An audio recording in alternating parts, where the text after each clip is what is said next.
Hello dear students, I welcome you all to this first lecture of real analysis.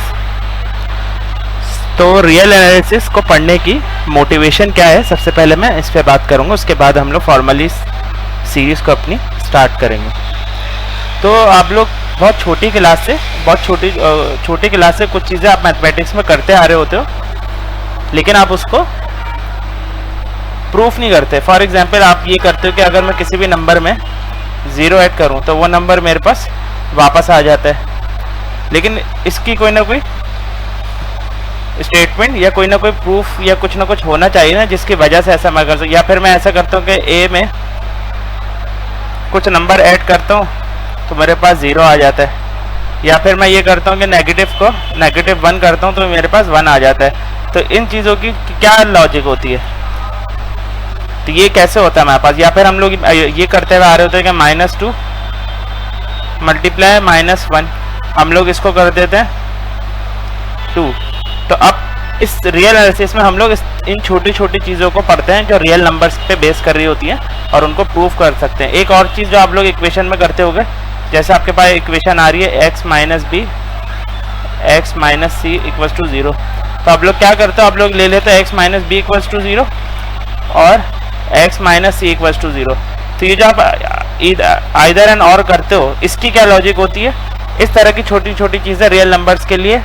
इसके अलावा जो कुछ बड़ी चीज़ें जो आप पढ़ते हो, जैसे डेरिवेटिव्स, कैलकुलस पूरी जो बेस करती है रियल नंबर पे, उनकी जो डेरिवेटिव्स की डेफिनेशन होती है उनको आप प्रूफ करोगे। लिमिट क्या होती है उनको प्रूफ करोगे कि लिमिट कब कब एग्जिस्ट करती है, इसका मतलब क्या होता है। ये सारी चीज़ें आप लोग रियल नंबर्स पे करते आ रहे हो। तो लेकिन आप फॉर्मली रियल एनालिसिस में हम इन चीज़ों को प्रूफ करते हो। यूजुअली रियल एनालिसिस में आप लोगों को एक्चुअली मैथमेटिक्स सिखाती है, इन सबके मैथमेटिक्स जो असल मैथमेटिक्स जो होती है इन सबको यूज़ करने की, वो सारी चीज़ें आप लोग रियल एनालिसिस में पढ़ोगे।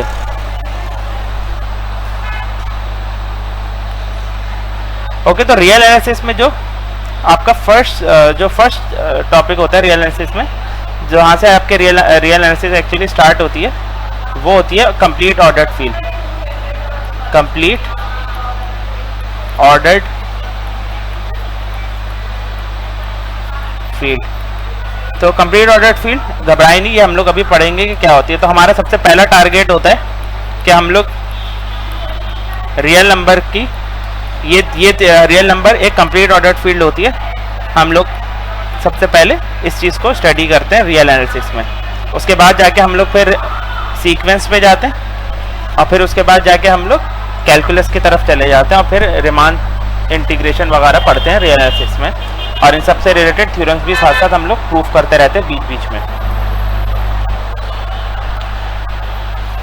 हम लोग इसको इस तरह से कि कंप्लीट ऑर्डर्ड फील्ड, लेकिन रियल एनालिसिस की बुक में हमेशा आपको आर की फील्ड प्रॉपर्टीज पहले पढ़ाई जाती हैं, फिर आर की ऑर्डर प्रॉपर्टीज पढ़ाई जाती हैं, और फिर आर की कंप्लीटनेस पढ़ाई जाती है।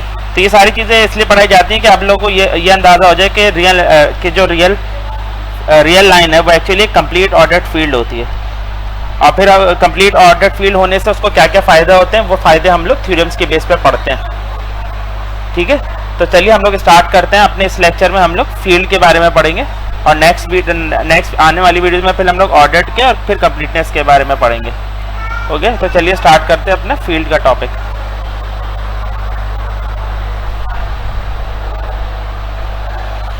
चलिए, तो फील्ड, तो ये कुछ एक्सियम्स हैं। अगर कोई भी सेट ये एक्सियम सेटिस्फाई करे तो वो फील्ड कहलाता है, और रियल नंबर ये सारे एक्सियम सेटिस्फाई करती है, तो इसलिए रियल नंबर भी फील्ड होता है। तो ये बहुत एक्सियम्स हैं, छोटे छोटे एक्सियम्स। क्या होते हैं, छोटे छोटे चीज़ें होती हैं जिनका प्रूफ नहीं होता, वो बस हमें अज्यूम करना होता है कि ये चीज़ ट्रू है। मैथमेटिक्स में ऐसी चीज़ों को एक्सियम कहते हैं, जिनको हमें बस मानना पड़ता है कि ये सारी चीज़ें ट्रू हैं, लेकिन उनका हम कोई प्रूफ नहीं होता। ओके, तो सबसे पहला फील्ड एक्सियम हमारे पास क्या है। सबसे हमारे पास एडिशंस के लिए अलग एक्सियम्स होते हैं, मल्टीप्लिकेशन के लिए अलग एडिशन होता है। तो एडिशन के लिए हमारा A1 एक्सियम क्या कह रहे हैं कि अगर मैं कोई भी दो रियल नंबर ले लूँ, रियल नंबर ले लूँ कोई भी दो, तो जब मैं उनको ऐड करूँगा, तो क्योंकि एडिशन एग्जाम में तो हम एडिशन की बात कर रहे हैं, तो जब मैं उनको ऐड करूँगा तो आंसर भी एक रियल नंबर ही आएगा। यानी अगर ये रियल लाइन है, मैं इसमें से एक नंबर ले रहा हूँ ए, इसमें से ले रहा हूँ बी, तो जब मैं ए और बी का ऐड करूंगा तो मैं इसी लाइन पर ही मूव करूंगा, इसी लाइन पे रहूंगा, इससे बाहर नहीं निकलूंगा, यानी मेरा रास्ता सिर्फ इसी यही लाइन रहेगी, इसलिए इसको हम लोग क्लोजर प्रॉपर्टी भी कहते हैं। दूसरी प्रॉपर्टी क्या होती है एडिशन के, और सेम चीज हमारे पास एक्चुअली मल्टीप्लिकेशन के रिस्पेक्ट से भी होती है क्लोजर प्रॉपर्टी की। अगर मैं इन दोनों को मल्टीप्लाई करूं तब ये मल्टीप्लाई सपोज करें इधर आ रहा है, तो ये मल्टीप्लाई भी इसी रियल लाइन पे रहेगा, इससे बाहर नहीं निकलेगा, तो इसीलिए हम लोग इसको बोलते हैं क्लोजर प्रॉपर्टी। यानी दो रियल नंबर को मैं ऐड करूं या मल्टीप्लाई करूं तो आंसर एक रियल नंबर ही आता है। बेसिकली ये कह रहे हैं हम क्लोजर प्रॉपर्टी में। कम्यूटेटिव प्रॉपर्टी क्या कहती है? कम्यूटेटिव प्रॉपर्टी ये कहती है अगर मैं इस रियल लाइन से कोई भी दो नंबर चूज करूं, लेट से ए और बी, अब मैं ए में बी ऐड करूं या बी में ए ऐड करूं, मैं डिस्टेंस सेम ही ट्रेवल करूंगा। ओके, मैं बी में ए ऐड करूं या ए में बी ऐड करूं तो मैं जहां पहुंचूंगा वो डायरेक्शन सेम होगी, तो इसको बोलते हैं कम्यूटेटिव प्रॉपर्टी। यानी मैं ए प्लस बी करूं या सिंपल इस डेट में 2 + 1 करूं तो 3 आता है, या 1 + 2 करूं तब भी 3 आता है, तो इसको हम कहते हैं कम्यूटेटिव प्रॉपर्टी। सिमिलरली अगर मैं दो नंबर को मल्टीप्लाई करूं ए और बी, तो जिस नंबर पे मैं पहुंचूंगा, तो मैं ए को बी से मल्टीप्लाई करूं या बी को ए से मल्टीप्लाई करूं, मेरे पास वही नंबर दोबारा आ जाएगा, तो इसे भी commutative property with respect to multiplication कहते हैं। ओके, एसोसिएटिव प्रॉपर्टी क्या होती है कि मैं पहले अगर मैं 3 नंबर ले रहा हूं रियल लाइन पर, कोई 3 नंबर ले रहा हूं अब मैं,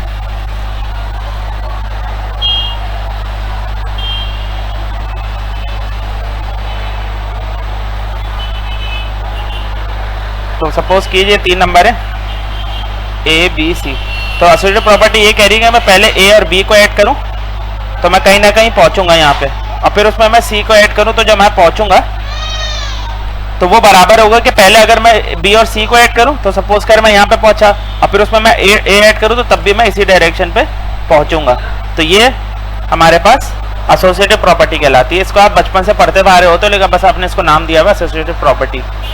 एग्जिस्टेंस ऑफ आइडेंटिटी एलिमेंट, अब ये थोड़ा बच्चों को कंफ्यूज भी करता है। आइडेंटिटी एलिमेंट क्या कहलाता है कि सपोज करें, इसके लिए मैं इसको रब कर देता हूं पहले,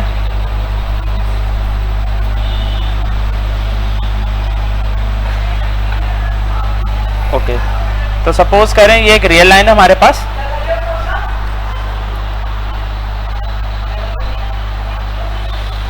सपोज करें ये एक रियल लाइन है।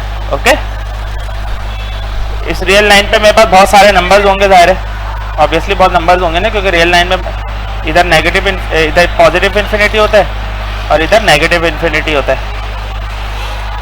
तो ये प्रॉपर्टी यह कहती है कि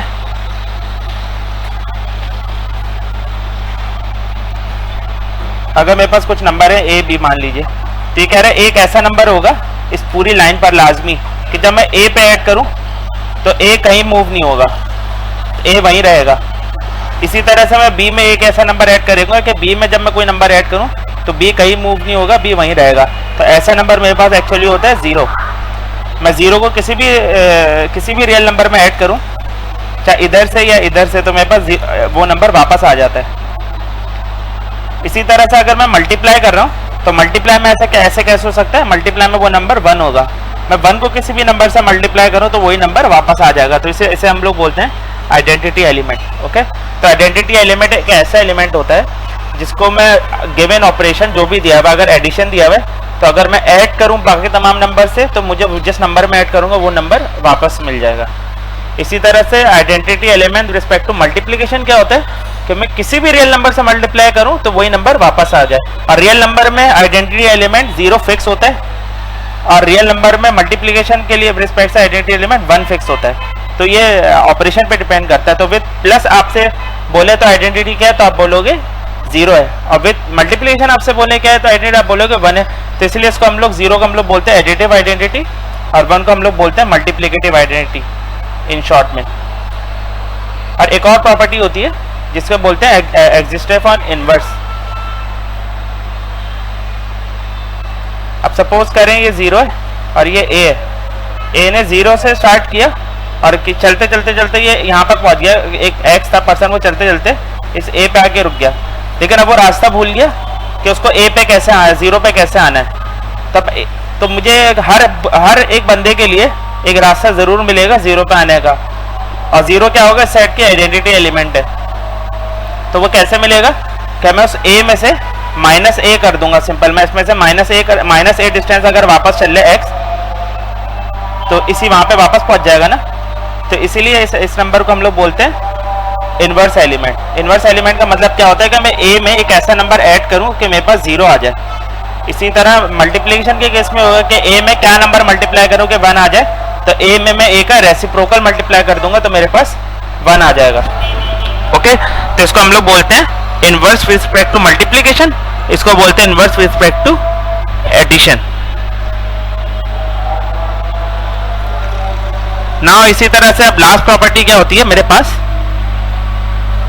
लास्ट प्रॉपर्टी मेरे पास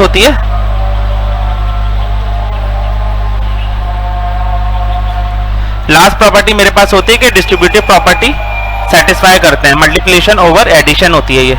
मल्टीप्लिकेशन ओवर एडिशन मेरे पास क्या होती है कि अगर मेरे पास एलिमेंट है ए बी सी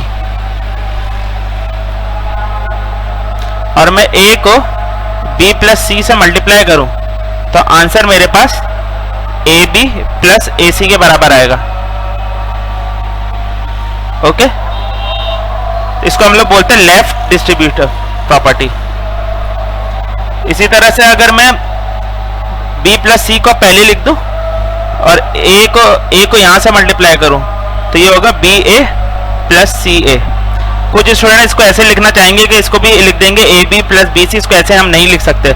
जहां पर a अगर लेफ्ट से आ रहा है तो हम a को लेफ्ट पे लिखेंगे, अगर a राइट से आ रहा है तो हम a को राइट पर ही लिखेंगे, लेफ्ट पे नहीं लेके जाएंगे, वो गलत हो जाता है। लेकिन हम फील्ड के केस में फिर भी ऐसा कर सकते हैं। क्यों कर सकते हैं, क्योंकि फील्ड की हमारे पास प्रॉपर्टी है कि ये मल्टीप्लिकेशन के रिस्पेक्ट से कम्यूटेटिव भी है। अगर ये वाली प्रॉपर्टी मौजूद नहीं होती तो हम इसको नहीं लिख सकते थे। ओके, तो ये सारी प्रॉपर्टीज हमारे पास रियल नंबर्स को क्या बनाती है, सेट ऑफ रियल नंबर्स को एक फील्ड बनाती हैं।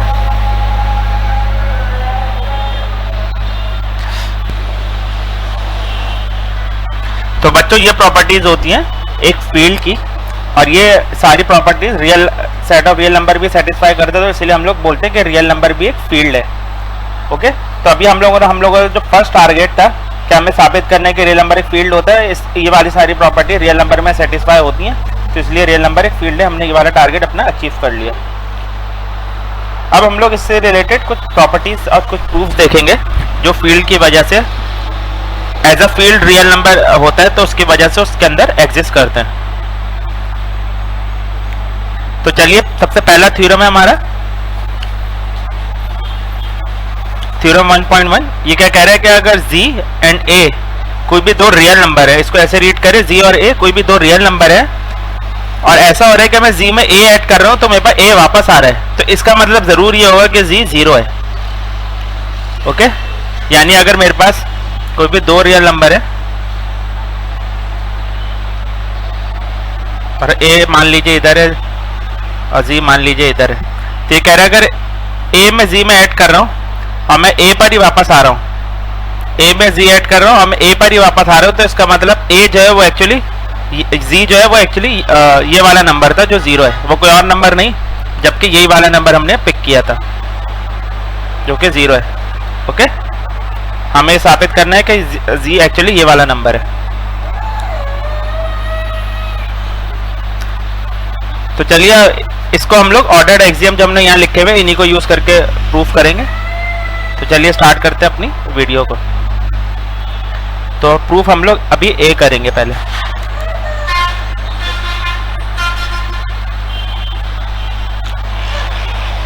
मुझे प्रूफ करना है z equals to 0। We need to show z equals to 0। अगर हम लोग इसकी लेफ्ट साइड ले लें तो लेफ्ट साइड हमारे पास इसकी क्या है, z है। ओके, लेफ्ट हैंड साइड हमारे पास इसकी क्या है, z है। अब z को मैं कैसे लिख सकता हूं, z को मैं लिख सकता हूं ऐसे z प्लस 0, ऐसा मैं लिख सकता हूं z को z प्लस 0। ऐसा मैंने कैसे लिखा, क्योंकि देखें मेरे पास ये वाली प्रॉपर्टी है, ये वाली प्रॉपर्टी क्या कह रही है, मैं किसी भी नंबर को इस तरह से लिख सकता हूं। तो यहाँ इसका रीजन क्या हो जाएगा, इसका रीजन ये हो जाएगा since 0 is additive identity. Additive identity मैंने आपको बताया था, identity with respect to addition को कहते हैं। ओके, क्योंकि 0 एक एडिटिव आइडेंटिटी तो हम लोग इसको ऐसे लिख सकते हैं बच्चों। अब इसके बाद देखो बच्चों, मुझे इसमें किसी तरह से a चाहिए, क्योंकि हमें ये वाले रिलेशन गिवन है ना, g plus a equals to है, तो मुझे किसी तरह a चाहिए। तो इसके लिए मैंने सोचा, दिमाग लगाया, तो मैं क्या कुछ ऐसा कर सकता हूँ कि मैं 0 की जगह लिख दूं a प्लस माइनस a। मैं ऐसा लिख सकता हूँ बच्चों, ऐसा मैं लिख सकता हूँ? हाँ बिल्कुल लिख सकता हूँ, क्योंकि मेरे पास ये वाली प्रॉपर्टी क्या कह रही है कि किसी भी नंबर में मैं उसका नेगेटिव ऐड कर दूं तो मेरे पास 0 वापस आ जाता है। तो मैंने ये वाली प्रॉपर्टी इधर यूज करी है। तो इस यहाँ पे हम लोग इसका रीजन क्या होगा, बाय डेफिनेशन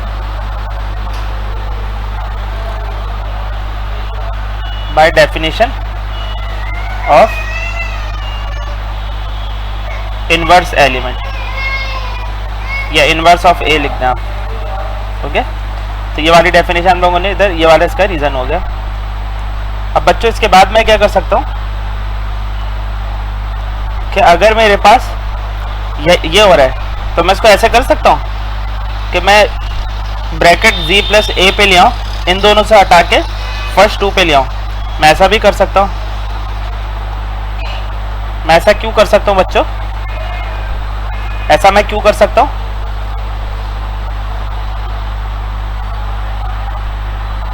सॉरी, यहाँ पे 0 ये बाय मिस्टेक लिखा है। हाँ तो इतना ही है। ऐसा मैं क्यों कर सकता हूँ? क्योंकि मेरे पास ये associative with respect to addition होता है। तो मैं लिखूंगा by since addition is associative. किस चीज में होती है? इन आर रियल नंबर्स में। इसका रीजन मैं ये लिख दूंगा।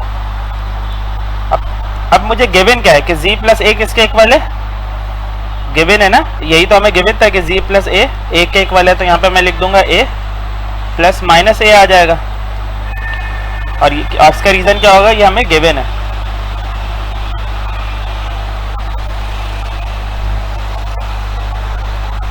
अब इसके बाद हम क्या कर सकते हैं बच्चों, अब इसको गौर से देखो, a प्लस माइनस a, अगर हम ये वाली प्रॉपर्टी यूज करें वापस इनवर्स एलिमेंट की, तो ये किसके इक्वल हो जाएगा? 0 के। और इसका रीजन भी वही हो जाएगा, bye definition of inverse of A. Okay, तो ये हम लोगों ने प्रूफ कर दिया। हम z लेके चले तो हमारे पास क्या आ गया? 0 और 0 हमारे पास क्या है एक्चुअली? Right hand side. तो ये प्रूफ्ड हो गया।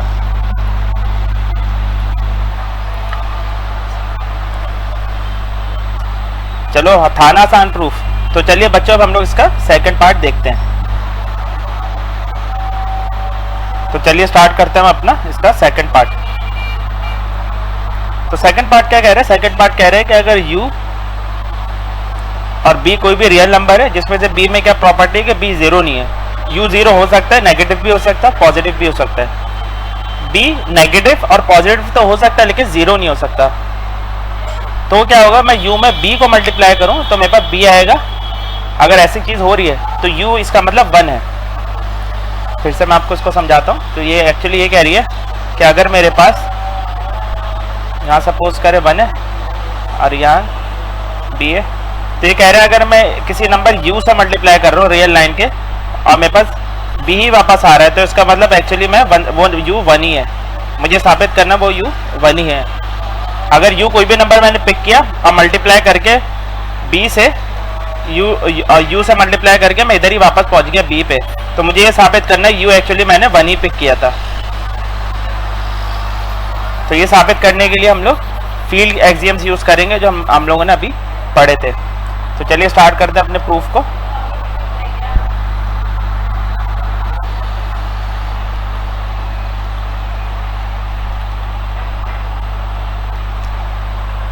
तो बच्चों यहाँ पर हमें ये प्रूफ करना है, तो जैसा हमने पार्ट ए किया था वैसे हम पार्ट बी करेंगे। हम लोग पहले लेफ्ट हैंड साइड लेंगे लेफ्ट हैंड साइड हमें क्या गिवन है, u। इसको हम लोग बच्चों ऐसे लिख सकते हैं, u को हम लोग u.1 लिख सकते हैं। अब क्यों लिख सकते हैं, क्योंकि हमारे पास मल्टीप्लिकेशन की एक प्रॉपर्टी है कि हम लोग इसमें एक ऐसा मल्टीप्लिकेटिव आइडेंटिटी एग्जिस्ट करता है इस फील्ड में कि जब मैं a को 1 से मल्टीप्लाई करूं तो मेरे पास a आ जाता है। तो हम लोग ने ये वाली प्रॉपर्टी इधर यूज की है। तो इस प्रॉपर्टी को अगर हम लोग यहाँ पे लिख देंगे बाय सिंस, हम लोग लिख देंगे since 1 is multiplicative identity, since 1 is multiplicative identity. आप पूरा लिखिएगा अगर कहीं फॉर्मली प्रूफ करो उसको तो। ओके, अब 1 को मैं क्या लिख सकता हूँ, 1 को मैं ऐसे लिख सकता हूँ क्योंकि अब इसमें b आ रहा है तो मैं यहाँ पे b लिखूंगा। मैं 1 इसको ऐसे लिख सकता हूँ। ऐसा मैं क्यों लिख सकता हूँ, क्योंकि मेरे पास by definition of inverse of a, क्योंकि मल्टीप्लिकेटिव इनवर्स मेरे पास क्या होता है किसी भी एलिमेंट का, उसका रेसिप्रोकल। तो मुझे b और b को 1/b से मल्टीप्लाई करूंगा तो 1 आ जाएगा मेरे पास। तो यहाँ इसका रीजन क्या होगा बच्चों, इसका मैं रीजन लिख दूंगा since bye definition of multiplicative inverse of b। हमने ये वाली डेफिनेशन यूज करके ये लिख दिया। अब यहाँ पर मैं क्या कर सकता हूँ, एसोसिएटिव प्रॉपर्टी यूज कर सकता हूँ u.b को एक साथ करने के लिए। इनको एक साथ मैंने क्यों किया, क्योंकि मुझे ये क्वेश्चन में ये चीज गिवन है। अब इसका रीजन मैं लिख दूंगा by using by associativity property. Okay, अब नंबर 3 इसका क्या है कि u.b मुझे क्वेश्चन में क्या दिया हुआ है ना b, तो यहाँ पे मैं लिख दूंगा b.1/b। ऐसा मैंने क्यों किया, ये हमें गिवन है। ओके, ये हमें गिवन है तो इसलिए मैंने इसको यहाँ पे ऐसे लिख दिया।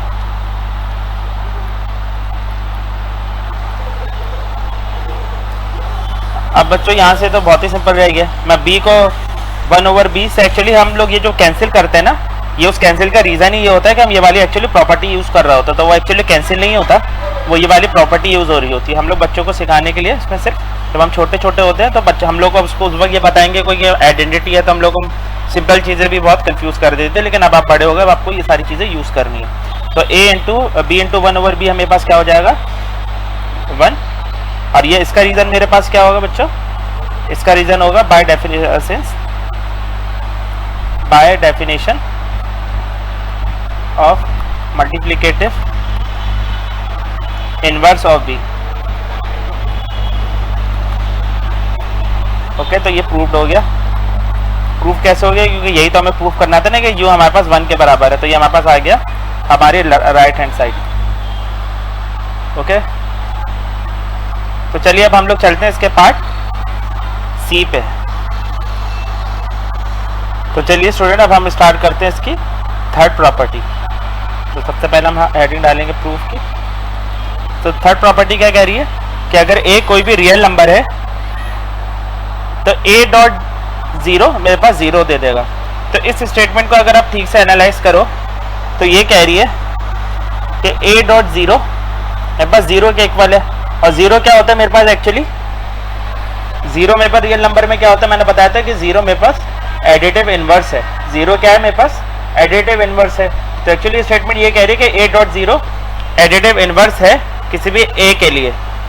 ये स्टेटमेंट ये कह रही है अगर मैं कोई भी a रियल नंबर चूज करूं तो a.0 भी वही काम करेगा जो 0 काम करता है। तो अगर a.0 भी वही काम कर रहा है जो 0 करता है तो इसका मतलब क्या होगा, तो मैं क्या लिख सकता हूं, to show a.0 equals to 0। ये चीज इंप्लाई क्या करेगी, वी नीड टू शो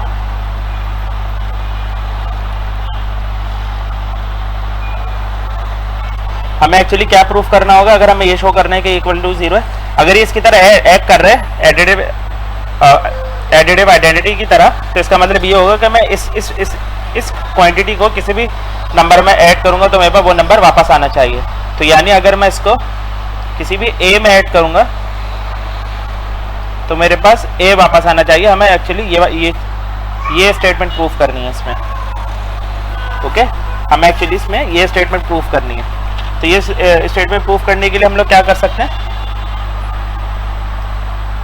हम लोग इसको ए में ऐड करेंगे तो ए वापस आना चाहिए। ओके, तो इसको हम लोग प्रूफ करने के लिए क्या कर सकते हैं, हम लोग पहले इसकी लेफ्ट हैंड साइड ले लेते हैं। लेफ्ट हैंड साइड हमें क्या गिवन है, ए प्लस ए डॉट ज़ीरो। अब इसको मैं ऐसे लिख सकता हूँ, ए dot one plus A dot zero. इसको मैं ऐसे कैसे लिख सकता हूँ, बिकॉज मैंने ये वाली प्रॉपर्टी यूज़ करी है इसमें आइडेंटिटी एलिमेंट की, तो मैं लिख देता हूँ बाय M4 शॉर्ट के लिए इधर, बाय M4। ओके, अब इसमें से मैं ए कॉमन ले सकता हूँ। ए कॉमन कैसे ले सकता हूँ मैं, इस वाली प्रॉपर्टी को यूज़ करके D1 को। तो मैं यहाँ पे ए कॉमन ले लिया तो क्या बन जाएगा 1 प्लस 0, और यहाँ पे लिख दूंगा मैं बाय D1।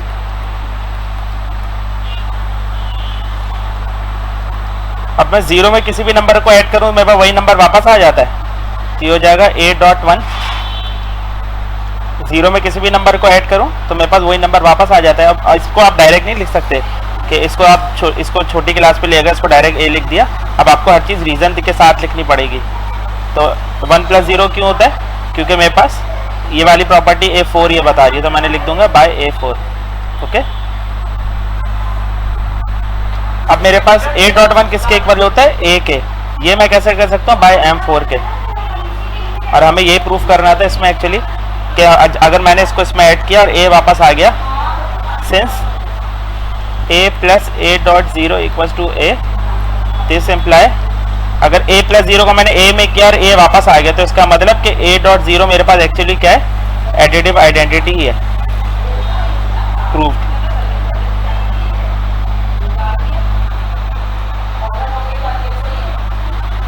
तो ये कुछ 3 प्रॉपर्टीज थी जो हम लोगों ने, बच्चों आप लोगों ने देखा कि कैसे हम लोगों ने रियल नंबर की फील्ड एक्सियम्स यूज़ करके इन जो हम लोग बचपन से यूज़ करते हुए आ रहे थे एक्चुअली उनको फॉर्मली पहले डिफाइन किया थ्योरम की फॉर्म में और फिर उनको प्रूव भी कर दिया।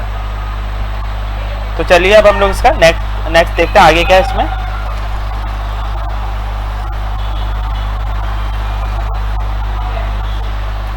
ओके, तो आप नेक्स्ट हमें ये वाला थ्योरम प्रूव करने कि अगर ए बी कोई भी रियल नंबर है, अगर मेरे पास ये स्टेटमेंट है कि ए और बी मल्टीप्लाई हो रहे हैं और 0 दे रहे हैं, तो ये तभी पॉसिबल होगा तब या तो ए 0 या फिर बी 0। ओके,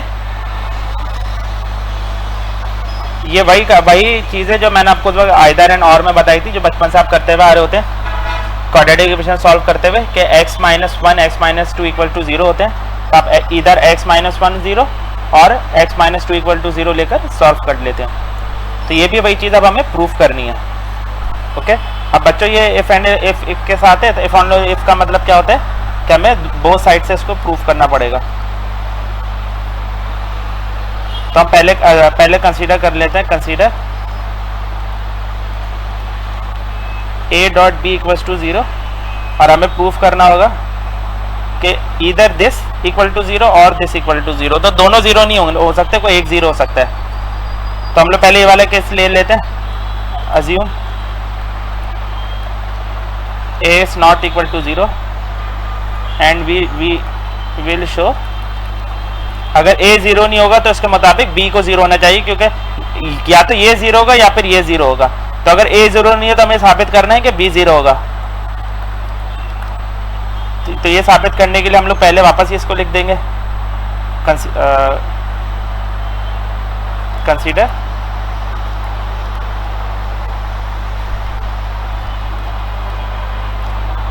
और एक्चुअली हम लोग यहाँ पे कंसीडर नहीं, यहाँ पे हमें सपोज लिखना चाहिए था। यहाँ पे हम लिख देते हैं सपोज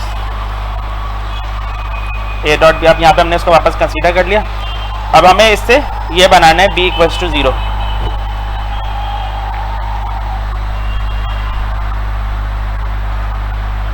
बच्चों अगर a बिलोंग्स टू r है, ये हमें गिवन है, तो इसका मतलब 1 ओवर a भी r में मौजूद होगा। तो इसका मतलब क्या होगा, मैं 1 ओवर a से बोथ साइड को मल्टीप्लाई कर सकता हूँ। तो हम लोग लिख देंगे multiply 1 over b on both side. तो हमारे पास क्या आ जाएगा, 1 over a times a dot b equals to 1 over a times 0। ये आ जाएगा बच्चों। ये आ जाएगा ना। इसके बाद हम लोग क्या कर सकते हैं, लेफ्ट साइड पे हम लोग एसोसिएटिव प्रॉपर्टी यूज कर सकते हैं। तो अगर हम लोग एसोसिएटिव प्रॉपर्टी यूज करें यहाँ पर, तो हमारे पास क्या बनेगा, हमारे पास बनेगा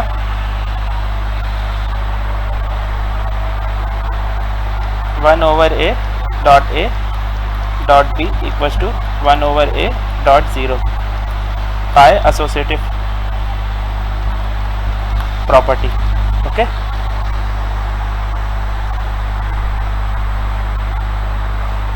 एसोसिएटिव प्रॉपर्टी से हमारे पास ये आ जाएगा बच्चों। अब इसके बाद हम लोग क्या कर सकते हैं बच्चों, तो हमारे पास ये स्टेटमेंट बन गई थी फाइनली।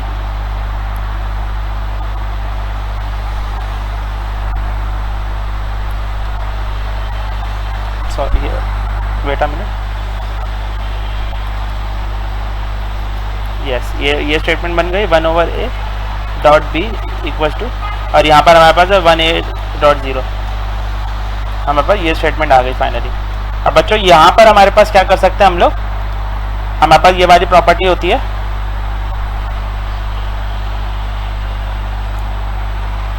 कि a डॉट 1/a या 1/a डॉट a हमारे पास 1 के बराबर होता है। तो अगर हम लोग m5 यूज करें इधर, अगर हम लोग इधर m5 यूज करें तो हमारे पास क्या हो जाएगा 1 dot b equals to 1/a dot 0। ये चीज़ हमें अप्लाई करेगी, ये हम लोगों ने यूज़ किया है m5 बच्चों। अब इसके बाद देखो बच्चों, हम लोग यहाँ पर b डॉट 1 के लिए क्या कर सकते हैं, b डॉट 1 के लिए हम लोग ये वाली प्रॉपर्टी यूज़ कर सकते हैं m4। तो इसके लिए, इससे हमारे पास क्या आ जाएगा, b आ जाएगा वापस, और यहाँ पे हमारे पास ये है। अब इसका हम क्या कर सकते हैं, हमारे पास 1/a 0 से मल्टीप्लाई हो रहा है, तो किसी भी नंबर को आप 0 से मल्टीप्लाई करो तो 0 आ जाता है। तो ये हमारे पास आ गया b इक्वल्स टू 0। ओके,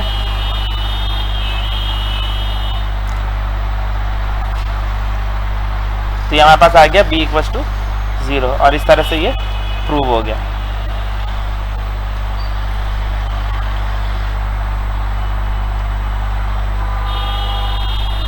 तो चलिए अब हम लोग इसके